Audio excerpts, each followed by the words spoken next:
This is my room. I recognize this view.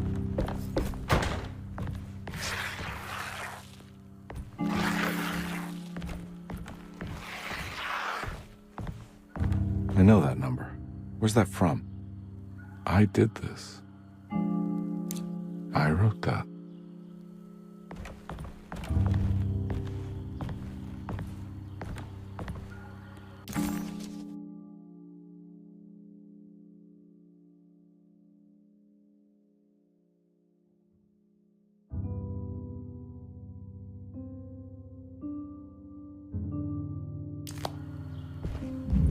I know the combination. I carry it with me.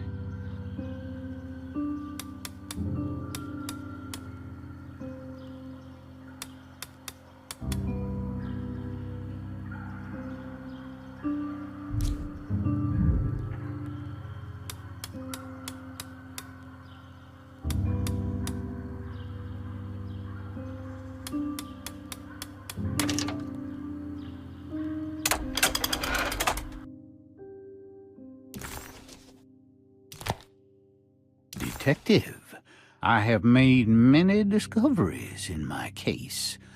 The child we want is safe, thanks to good people like me and you. We're so similar, but you don't see all the things I do. To find your man, Jeremy, you also need to look for the girl. It has always been that way. The young deliver us all. You should have a look in my room.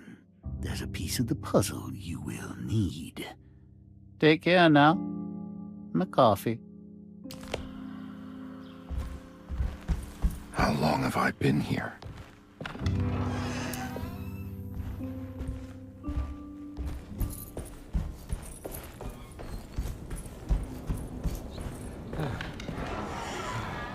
Surprisingly neat. Maybe I've been selling that old barfly short. Looks like McCarthy has something hidden inside.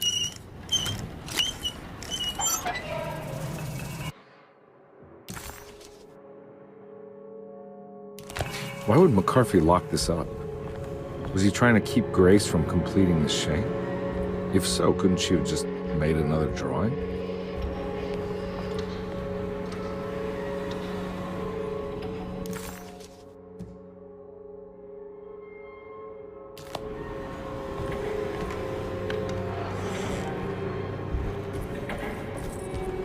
What the hell happened in here?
How am I back at the office?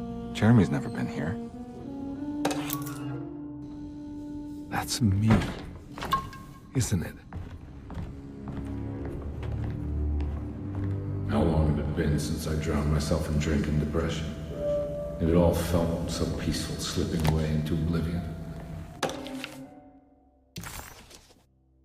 A welcoming, dark voice wrapped around my mind like a heavy blanket. It turned off suddenly as I woke up from the sound of my office door closing shut. A messenger had left a telegram from Mrs. Saunders. She had a lead on where to find her husband and her kidnapped daughter.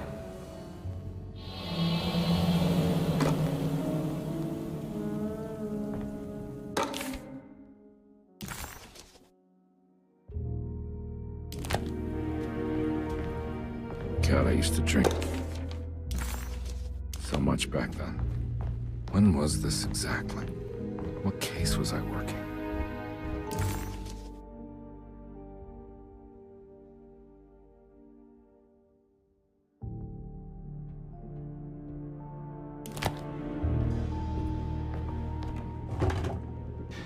I think I need to figure out where I'm going first.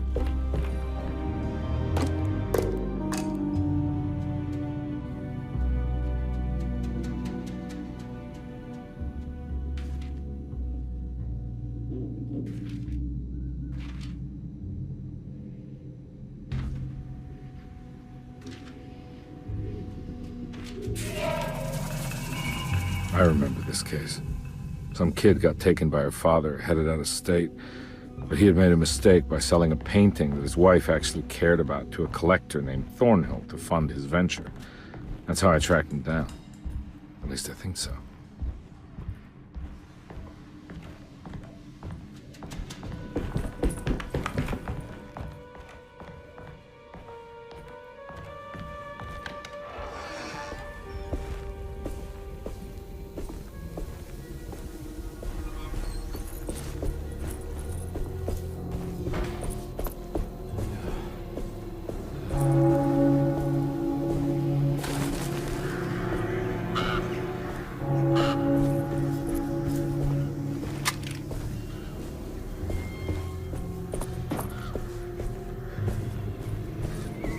Thornhill wasn't a bad man, but he had principles keeping him from handing out information about his deals. So he needed some convincing.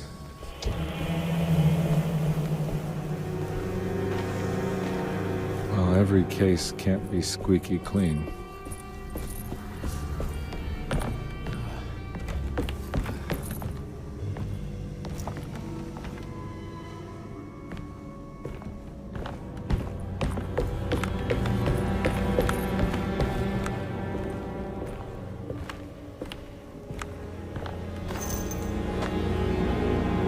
Mr. Saunders had sold a valuable painting to Thornhill, hoping the money would carry him to wherever he was going.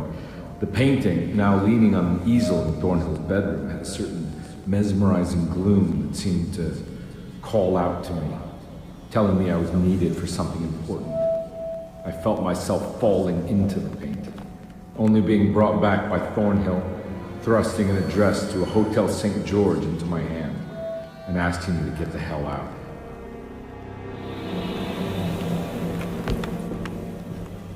I don't remember this at all. I can't say it didn't happen.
On my way to the hotel, the Morton gang caught up.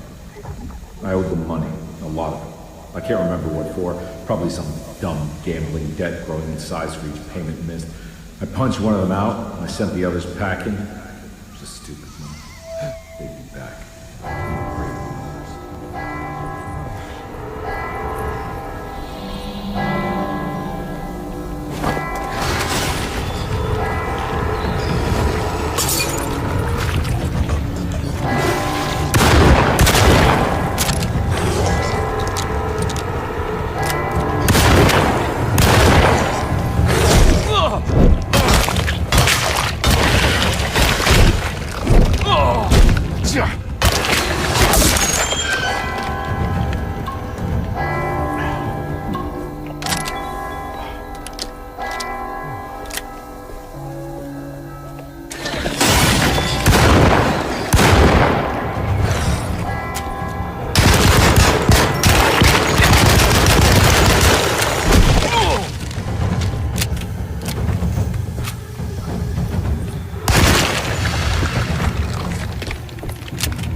I found it. In the hotel ledger, I recognized the handwriting of the signature, Ted Stryker.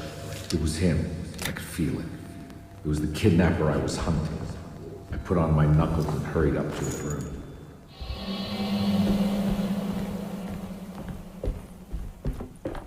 Something about that name, Ted Stryker, rings a bell. Feels vaguely familiar.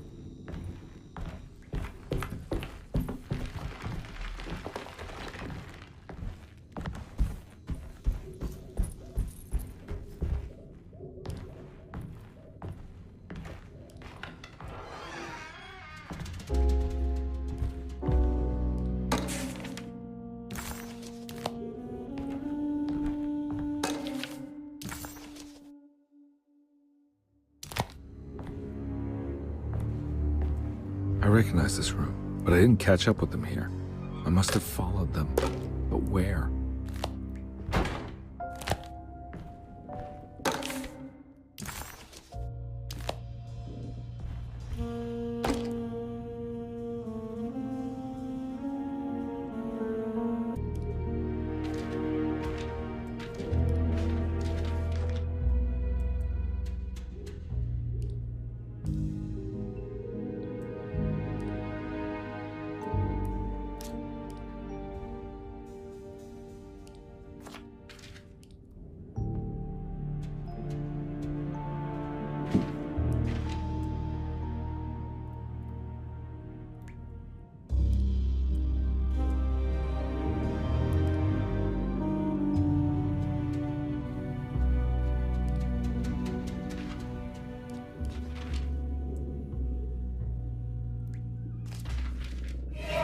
That's right, he was running away, ditching his old life and marriage in New Orleans to find something better in Tallahassee. And he took his daughter with him against the will of the mother. That's why she hired me. But I stopped him. I caught up with him at the Pearl River Bridge.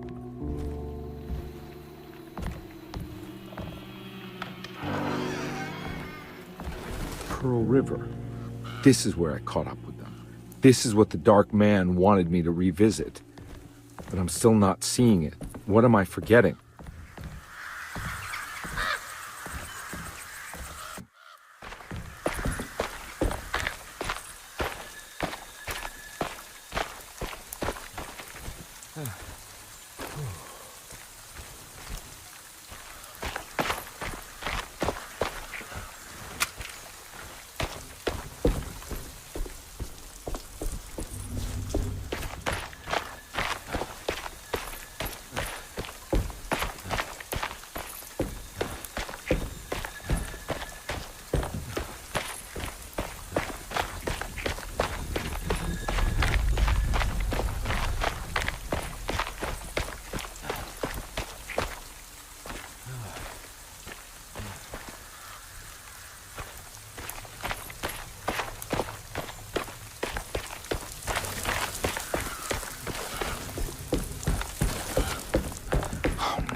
can't believe I didn't recognize you. I looked a little different back then, I suppose.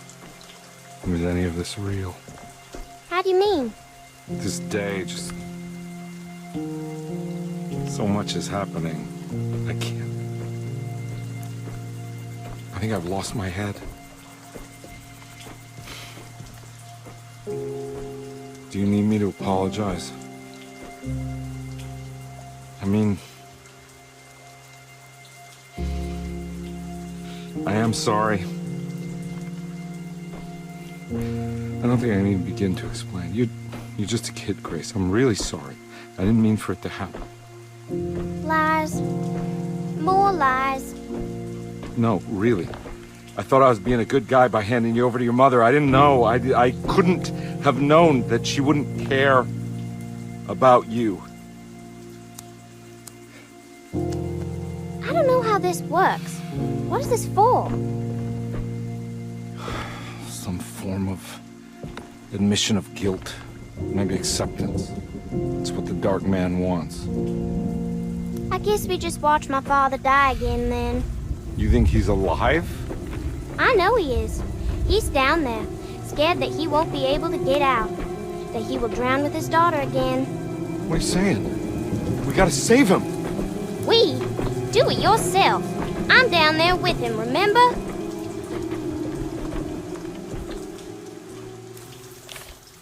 Can I really save them? This all happened so long ago. I have to find a way to get down there. I have to see it with my own eyes.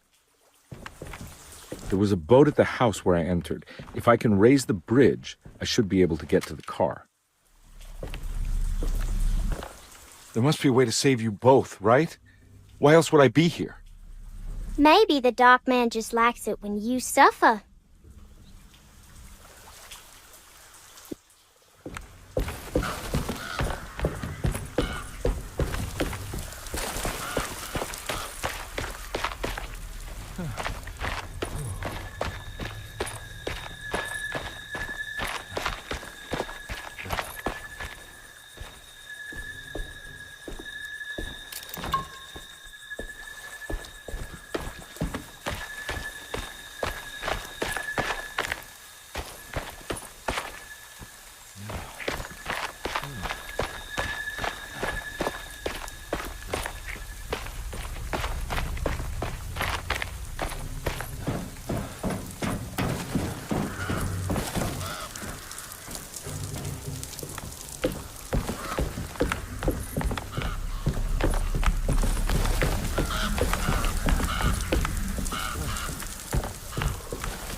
This must be where the bridge is operated.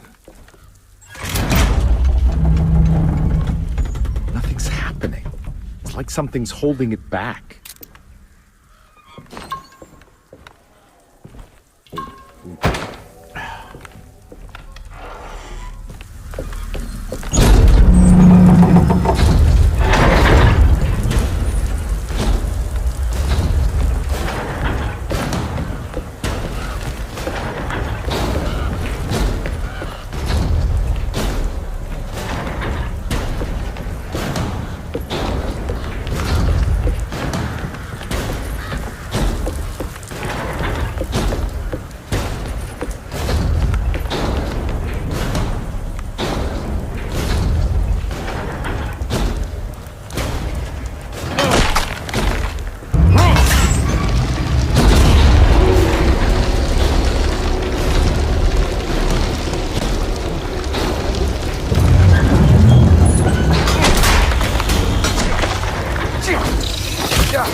Carnby, are you okay? Don't leave me alone. What the hell have you been doing? What's going on here? Look at this mess! I'm sorry, Mrs. Thompson. Don't make me kick you out of this house! Now get out!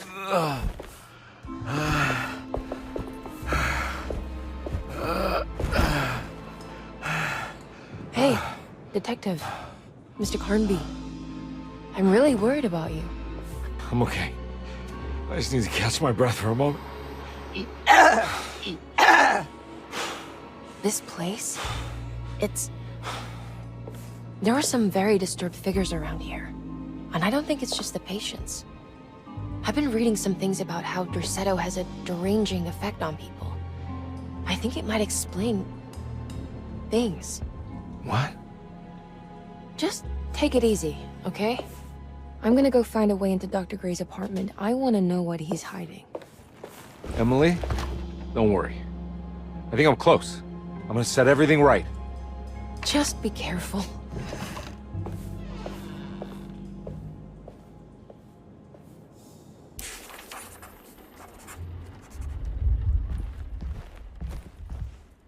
There's something missing.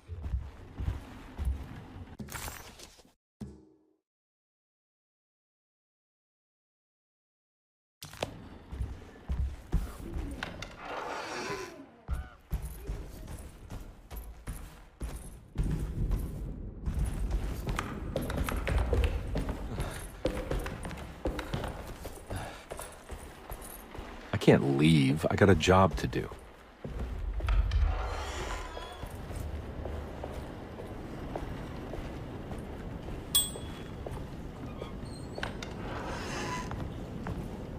There must be a spare key to Dr. Gray's office in here somewhere. I don't have the combination for this. But maybe Jeremy did. I need the key.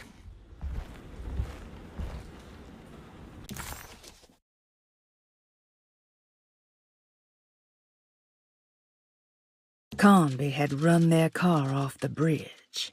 He pulled Grace out of...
It worked.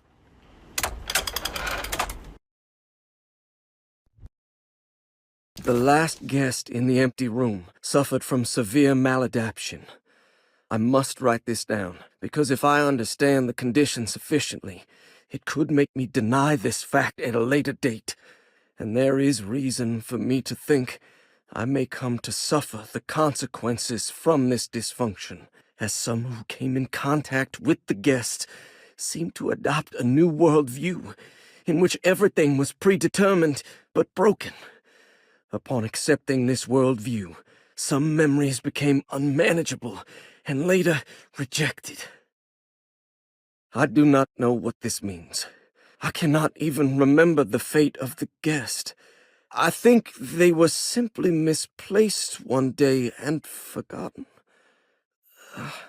Just like all documents pertaining to this guest, they have all been destroyed, or they never existed in the first place. Who wrote this? There has never been a guest in the empty room.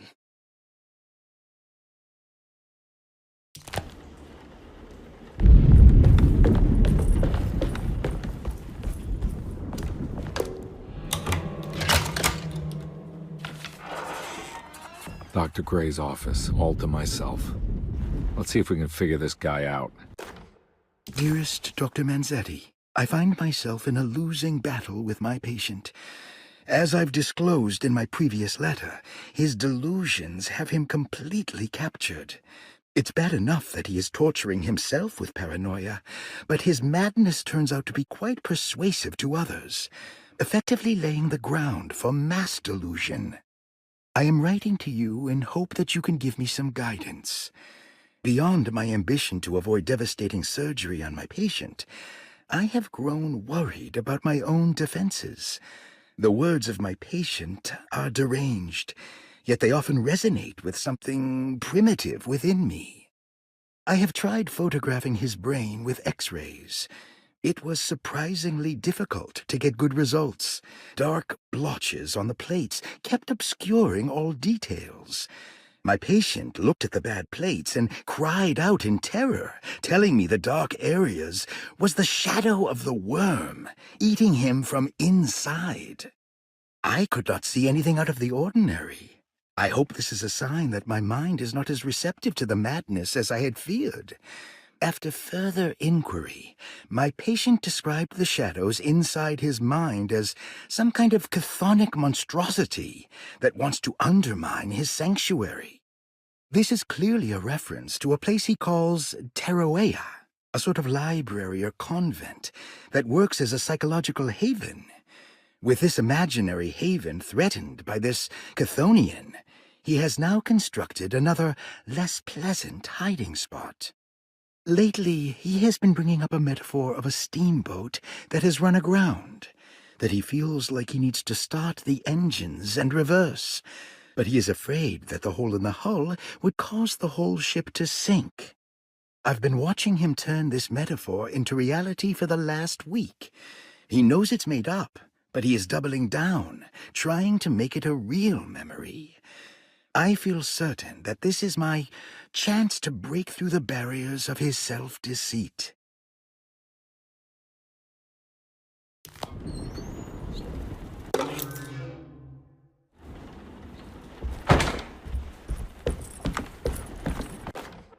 I have finished tidying up Miss Beauregard's belongings. I will leave it to you to contact her agent and have them collect her things. I found one of Grace's drawings she might want back, along with this key in her room, which I believe you've been looking for, Mrs. Thompson.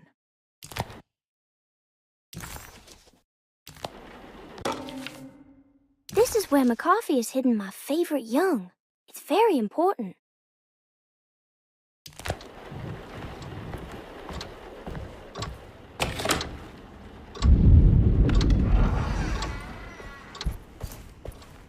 Ah!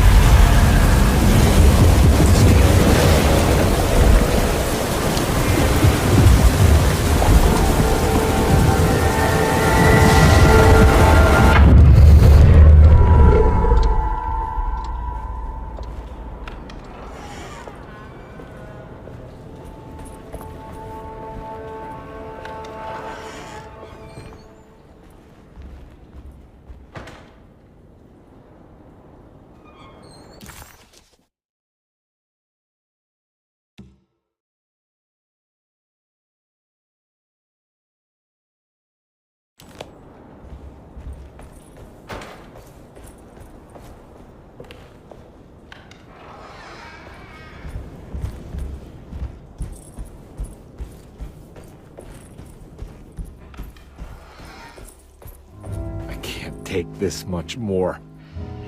This has to end.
Radiography. Patient Jeremy Hartwood. Date June 14, 1930. Plates. Jeremy's skull proved difficult to capture properly. Partial radiographs worked best. A complete picture of the brain can be assembled by piecing 3 plates together. Observations. Even when looking at an assembled version, a shadow covers significant parts of Jeremy's brain. Possible tumor, but more likely that the equipment is failing. Jeremy reacted strongly to the pictures and claimed to see a giant clay worm eating and displacing his memories. Notes. While this exercise has left me nowhere closer to an answer, I feel confident that a Burkhardt lobotomy should sever all necessary parts.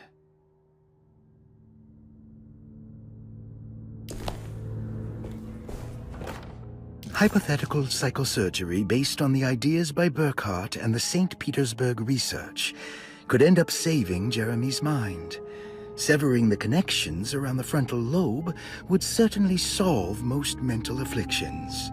The procedure would be brutal in performance, as well as in efficiency. An ice pick pushed through the edge of the eye and into the skull would untether the nerves like Alexander cutting the Gordian knot. As this would likely leave Jeremy in a very different condition, all other paths should first be explored. The medical instrument I would need for this lobotomy is missing, and I should have Waits order a new one.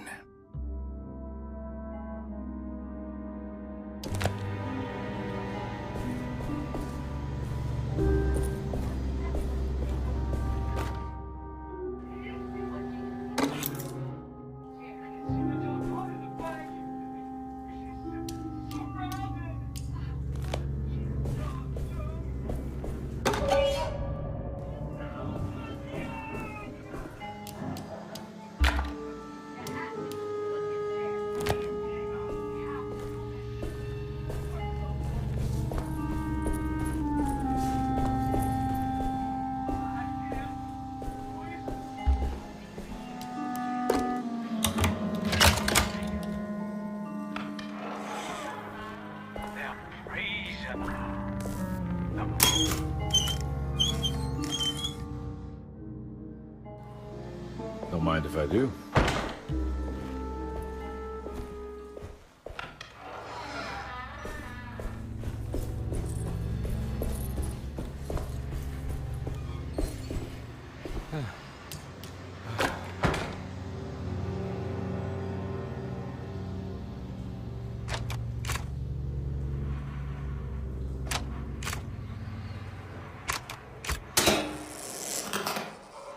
That's better.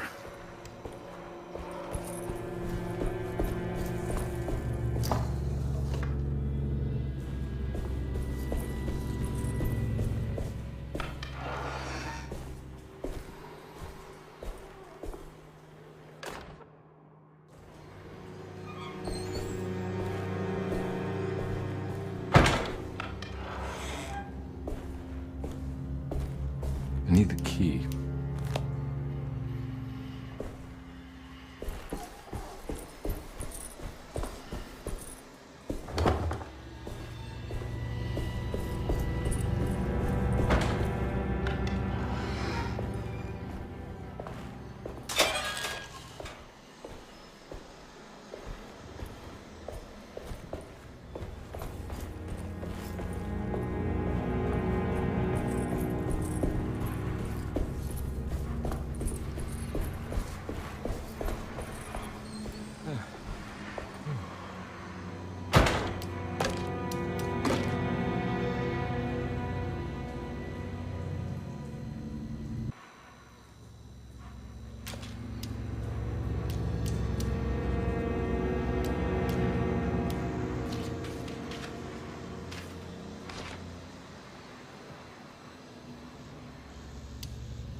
Why does this keep happening? What am I supposed to do?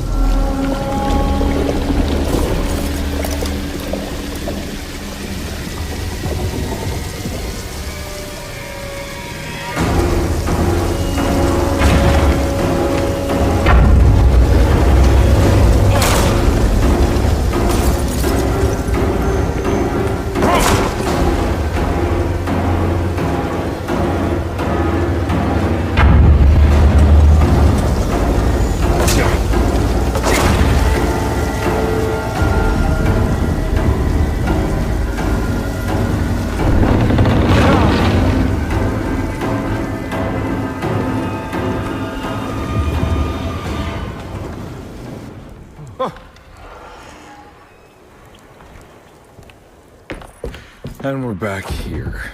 Well, perfect time to have a look around this place.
This is where Jeremy's hiding, right? Hello? Is anyone there? Jeremy? I need help! Wait. Can you hear me? I'm stuck in the mud and the fire is taking Jeremy, me. where are you? The motor is dead. I can't do anything more. Hang on, Jeremy. I'll figure something out. I'll get the boat running.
The boat's wedged itself right into the bayou.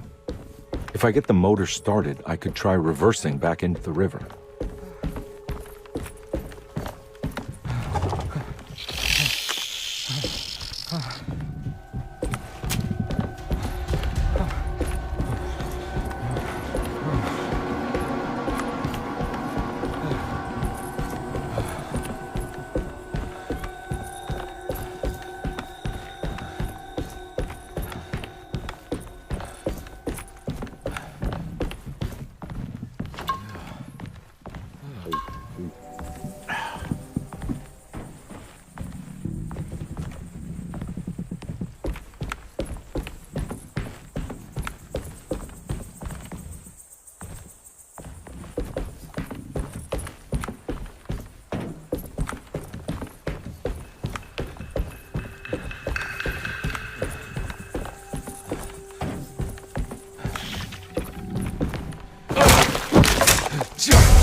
pretty weak. I just think...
This definitely needs fuel.